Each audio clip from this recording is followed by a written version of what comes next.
And are you refreshed? Good. Now what? This is my first time here. And thank you so much for being with us and teaching. I appreciate it. Yeah. So, I have a few questions. I don't know where to start, but all right. The one that matters most to you. I hope it helps everyone, all of these questions. I want to start with the health questions. I know I'm a young guy. I eat very healthy. But since my childhood, for some reason, I've been having some health concerns, like a fear of dying, maybe. Or maybe it's worth being afraid of because it is going to happen. I know. So I don't know. Maybe you can help. It's how to overcome. Sometimes I've been having some pain in my chest or something. Shortness of breath. Well, you heard us talking earlier about how the manifestations come as a result of the vibrational basis, and so. It doesn't matter how you came to that vibrational basis. You may have observed things, you may have seen things that frighten you, you may have heard other people talking about them. It doesn't matter how you came to this vibration, but this vibrational pattern then will just keep yielding to you more things that match it. So what it really comes down to, and you must be tired of hearing it because it's the answer that we always give you, but you cannot continue to beat the drum of unwanted things and expect to feel any better. So sometimes it's helpful to know that the reason that you feel fear or any negative emotion is because in the moment of the fear, your opinion about something is so far off from the opinion of your inner being that you have actually almost lost contact with your inner being.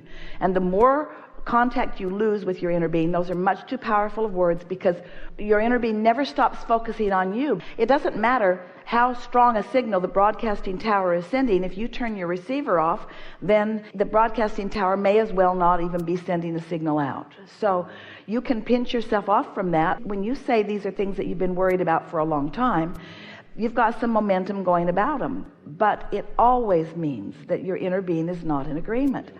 So our first question to you is, do you believe that you even have an inner being?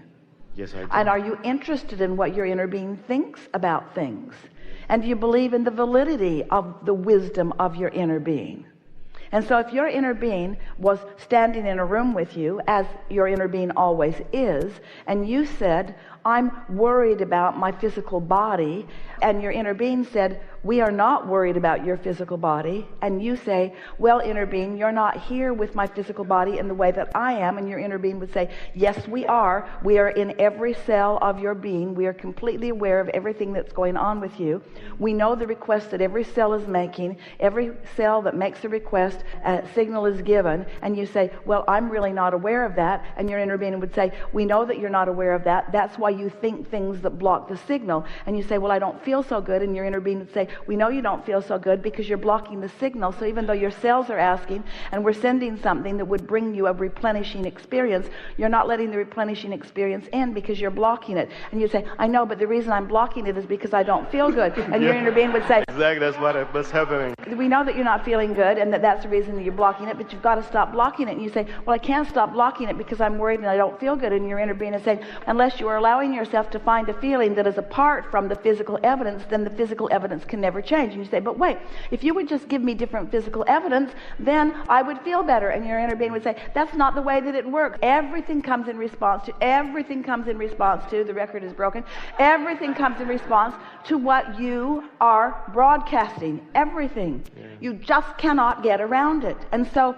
we really are wanting to say to you that the facing of reality and the recapping of reality and the repeating of reality and the discussing of reality and the telling of things that you are currently experiencing that are not the way you want them to be will keep you from ever experiencing what you want. What you think and how you feel and what you speak matters a lot.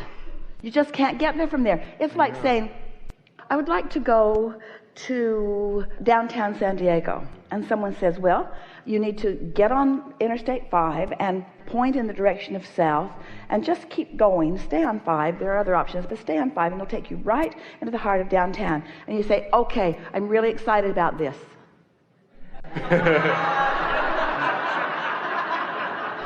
And then you say, you said it wouldn't take me very long. And we say, well, but you're going about it in a different way. And then we would say, you will eventually get there. It's just going to be a while. I know all of these, but sometimes it's hard to apply. And then I remember,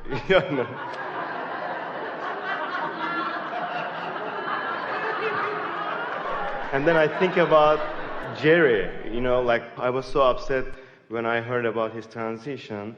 But you said you were young and he was old. I know. Okay, I got it.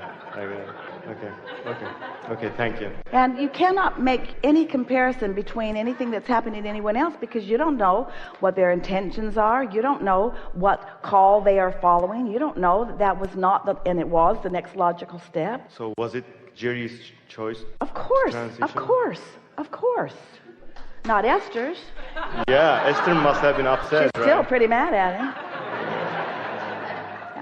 Okay, thank you for that question.